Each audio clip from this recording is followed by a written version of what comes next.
Gênesis capítulo 41, versículos 51 e 52. Diz assim: e chamou José o nome do primogênito Manassés, porque disse: Deus me fez esquecer de todo o meu trabalho. Agora da tradução que diz assim: de todo o meu sofrimento, e da casa de meu pai, e toda a casa do meu pai. O José é aquele que foi vendido como escravo pelos seus irmãos. O José no Egito, já ouviu alguém falar assim: comeu pão de que o diabo amassou? Ele sofreu muito. Como escravo, mas ele tinha a unção de Deus, a bênção de Deus. O diabo sempre tentava atrapalhar. José chegou numa casa como escravo, foi comprado pelo Potifar, um oficial do rei, que foi levado para a casa dele. Chegando lá, o homem notou que José tinha algo diferente. José tinha a bênção de Deus. Tudo que ele colocava para José fazia bem e prosperava. Ele colocou José como gerente da casa. Mas a mulher do homem era sem juízo. E ela então começou a desejar o José como um namorado, como um amante. Mas ele temia a Deus. Ele disse: não, o seu marido me deixou tudo aqui para tomar conta, menos a senhora. Mas ela insistiu, até que um dia José era o único de confiança que podia entrar na casa, entrar no quarto, entrar em todos os lugares. E ela então segurou o José pela capa. O José saiu correndo e a capa ficou. Ela inverteu a situação, falou que José que tinha tentado forçá-la. José então foi levado para a prisão.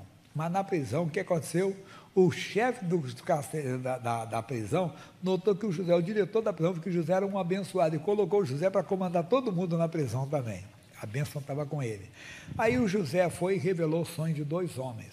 Um ele falou que aconteceria, que infelizmente ele morreria, e o outro seria restaurado a posição de copeiro, porque ele viu um cacho de uva que era espremido num copo. Ele disse: mas o que é isso? O que eu sonhei? O que isso quer dizer? O José: isso aí que você vai ser restaurado à posição de copeiro do faraó. E quando o homem saiu da prisão, o José disse: não se esqueça de mim, fale de mim para o faraó, fala da injustiça que eu estou aqui. Ah, tá bom. O homem esqueceu. Mas 2 anos se passaram e o faraó teve 2 sonhos. O faraó era o rei do Egito. Um sonho, ele via 7 vacas gordas, que, entenda bem, e eram lindas vacas, e apareceram 7 vacas magras, né, doentes, e elas devoravam as vacas gordas. Depois, o outro sonho: 7 espigas cheias, bonitas, 7 espigas feias e queimadas. As queimadas devoravam as outras. O que é isso? O que é isso? Chamou o mago, chamou o sábio, ninguém conseguia interpretar. José foi chamado. O homem lembrou: ô faraó, majestade, me desculpe, mas quando eu estava no casco, o senhor estava zangado comigo, eu lá conheci um hebreu, e eu falei do meu sonho, mas ele interpretou, e o padeiro também falou, e também o que ele falou aconteceu. E mandaram chamar e prepararam. O faraó era tratado como um deus. Prepararam todo o José para chegar diante do faraó. E o José disse: o faraó, os 2 sonhos é uma só interpretação. 7 vacas gordas, 7 anos de fartura. 7 espigas bonitas, 7 anos de fartura. 7 vacas magras, 7 anos de fome. 7 espigas feias, 7 anos de fome também. O que você tem que fazer, o faraó? Prepare, entenda bem, um homem sábio, que durante um ano de fartura guarde 1/5, administre tudo para os anos de fome. E o faraó disse: mas quem é sábio como você? Tirou o anel dele e disse: você agora tem o Egito todo debaixo do seu domínio. Você é o meu primeiro ministro aqui. Você só está abaixo de mim. Você manda em todo o Egito. Então o José, de uma hora para outra, ele saiu de escravo a governador. Mas repare o que está dizendo aqui: Deus me fez esquecer. Aí vem o segundo. E o nome do segundo chamou Efraim, porque disse: Deus me fez crescer na terra da minha aflição. José mostra aqui o motivo, entenda bem, da bênção. Por que ele conseguiu dar a volta por cima? Ele conseguiu esquecer? Não. Deus fez ele esquecer. Então você tem que esquecer alguma coisa. É muito fácil, entenda bem, esquecer quando é uma pessoa de fora. Não é verdade? A pessoa faz alguma coisa, você perdoa, mas não consegue esquecer. Mas com o tempo você esquece. Mas quando é da família, quando é de casa, você não consegue esquecer. Você não consegue esquecer, até que o mundo chega a dizer: quem bate, esquece. Quem apanha, nunca esquece. Filho de Deus esquece. Por quê?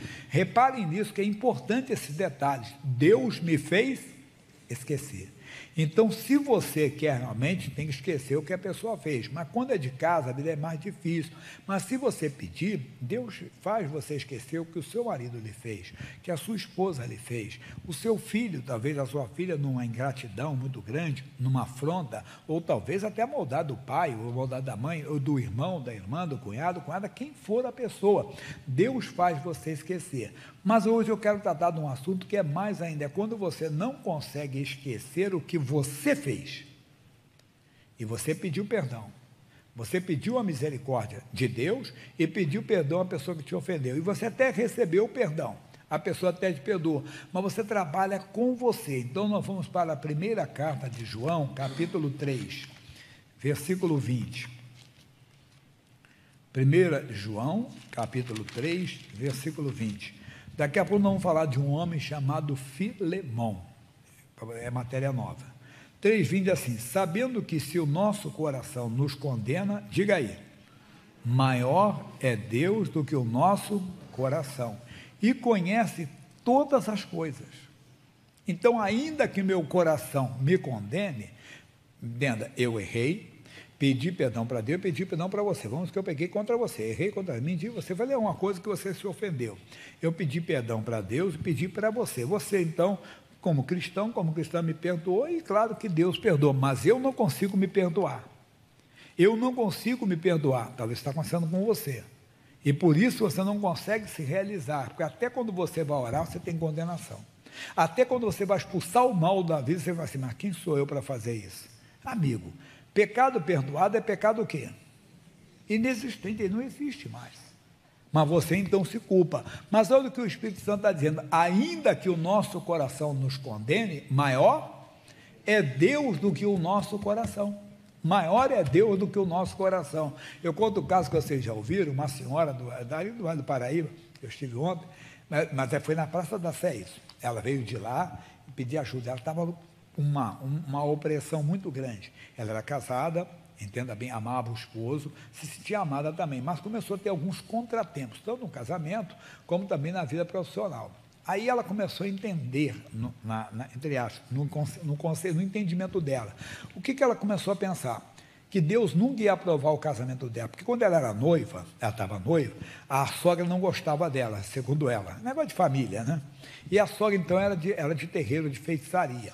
E ela ficou sabendo que a sogra estava fazendo um trabalho para desmanchar o noivado. Esse pastor Jaime, eu não conhecia Jesus. O que eu fiz? Eu fui no terreiro procurar, entenda bem, para desfazer aquele mal, porque eu procurei um terreiro mais forte. E eu fiquei tão feliz que foi marcado o meu casamento, que eu casei com a bênção da entidade dentro do terreiro. Aí depois, na frente, eu conheci Jesus, vi que aquilo ali, entenda bem, não era certo, e eu passei a seguir a Jesus. Aí eu comecei esse problema, então eu entendo por que eu estou passando por esses problemas, porque o meu casamento não foi aprovado por Deus. Olha que santa ignorância. E por isso Deus não pode abençoar. Por quê? Porque simplesmente eu estou na mão do diabo. Eu disse, não, irmão, para com isso. Primeiro, temos que entender que o casamento é uma instituição divina. Ele não foi instituído por religião nenhuma. Se fosse assim, todo mundo que casou em templo de idolatria, teria que casar de novo, não existe isso, ou teria que desmanchar. Deus não leva o tempo, o que a Bíblia diz? Deus não leva em conta o tempo da ignorância, mas notifica a todos que se arrependem. É Atos 17:30, vamos ver isso aqui, Atos 17:30, o que diz lá? Cadê o rapaz? Foi tomar café? Não, mas Deus não tendo em conta os tempos da ignorância, a não ser agora todos os homens em todo lugar que se arrependam. Deus não leva em conta, quer dizer, ela foi no terreiro porque foi no tempo da ignorância, como eu também fui, você também foi, porque quando nós não conhecemos, é velha criatura. Eu falei, quando eu sofri o acidente, em 1978, eu sofri um acidente, morreram 2 amigos na hora. Eu lembro quando o policial falou assim, isso aqui está morto, eu olhei, era o meu amigo, aí eu vi que eu vi a minha perna cheia de sangue, né, do acidente, e na época eu fiz promessa lá para os ídolos, que eu ia fazer isso a vida toda. Para dizer a verdade para você, nem no mundo eu cumpri a promessa. Tu acha que pinguço ia dar doce para o ídolo? Não. Pinguço com um dia na mão vai fazer o quê? vai dar pinga para ele, né, para os amigos. Não. Então, acho que eu ganhava um dinheirinho e ia comprar doce lá para os ídolos. Lá. Nem lá no mundo eu cumpria a promessa. Imagine quando eu aceitei Jesus. Mas eu não fiz uma oração. Aí que está o X. Eu não fiz uma oração. Deus, o Senhor me perdoa aquele tempo da ignorância e eu desfaço aquela promessa. Não, porque quem está em Cristo é nova criatura. Segundo aos Coríntios, e capítulo 5, versículo 17. O que diz lá? Mas assim que se alguém está em Cristo, nova criatura é. Quem fez o pacto foi o velho Jaime. Quem fez o pacto foi aquela senhora que não conhecia, foi na ignorância, é a velha natureza. Então, Deus não vai cobrar isso. E a pessoa fica, e o José conseguiu, mas não por ele. José conseguiu esquecer o que os irmãos fizeram, porque ele disse: Deus me fez. Deus faz você esquecer o que você fez, ou o que outra pessoa fez, mas você tem que querer. Tem que querer. Na carta ao Filemão, porque a carta, entenda bem, é muito importante, porque a pessoa que sofre o dano que ele vai falar é um homem chamado Onésimo, e o Filemão é o personagem da carta, é antes da carta aos Hebreus, antes do Timóteo um pouquinho, né? Depois isso, do Timóteo, aí vem Timóteo, título, Filemão, é um capítulo só, o versículo nosso vai ser o versículo 15, olha o que diz para nós aqui, ele diz: porque bem pode ser que por algum tempo tenha separado de ti, por algum tempo para que retivesse para sempre. Atenção, já não como servo, irmão. Você tem que receber no coração a pessoa, não como pecadora que pecou um dia, mas como uma pessoa que foi perdoada por você, que foi lavada pelo sangue de Jesus. E você também tem que se ver diante de Deus. Volta um pouquinho só, que esse é um versículo 11 aqui, deixa eu ler o 12, desculpa. E eu torna a recebê-lo como ao meu coração. O que é isso? No coração, você não pode mais receber aquela pessoa como pecador, ou vê-la como pecador, ou então, porque você perdoou aquele homem, você perdoou aquela mulher. Quando você for orar, você não pode se ver mais como pecador, porque você pediu perdão para Deus, não pediu? Então você foi lavado. Mas aí você não consegue, toda vez que você for orar, que você vai orar, você lembra daquele erro, então você sente condenação. Não! Ore, fale com Deus. Deus, o Senhor fez o José esquecer, me faça esquecer. Se foi a pessoa que ele fez alguém, ou se foi você mesmo. Deus, me faça esquecer, e Deus vai fazer você esquecer. Olha que coisa profunda ele está dizendo para nós aqui. Vamos lá, de novo. Ele está dizendo assim, o versículo 12, e tu torna a recebê-lo como ao meu coração. Versículo 15, aí ele está dizendo para nós aqui. Porque bem pode ser que ele tenha separado de ti por algum tempo, para que ele tivesse para sempre. 16, não já como servo, antes, entenda, mais do que servo, como irmão amado, particularmente em mim, quanto mais de ti, assim como na carne, como no Senhor. Que bonito, irmão. Ele está dizendo para nós, quer dizer, eu tenho que me ver não como pecador, porque se eu pedir perdão para Deus, eu tenho que confiar no que Deus diz. Ele diz que perdoa e dos seus pecados jamais, e que o sangue de Jesus nos purifica de tudo. Isso acabou. Então eu não posso orar mais com essa condenação. Quando eu estou orando, eu estou desprezando a palavra de Deus. Mas é o meu coração, mas o seu coração, você viu comigo, 1 de João 3,20, o seu coração não é maior do que Deus. Você está perdoado. Você está lavado no sangue de Jesus. Se você pediu perdão a Deus, a quem você ofendeu. Não, foi alguém que me machucou, alguém que me ofendeu. Você perdoa a pessoa, perdoa, mas eu não consigo esquecer. José disse, Deus me fez esquecer. O quê? A maldade dos seus irmãos, a estupidez daquela mulher, aquela estupidez dela, que ela fez? Acusar ele, só porque ele não queria nada com ela. José não só perdoou, esqueceu. A Bíblia não diz. Quando ele se tornou gerente lá, governador do Egito, ele foi lá na casa da mulher, só sem vergonha, vem cá. Não, esqueceu. Deus me fez esquecer, Deus faz você esquecer.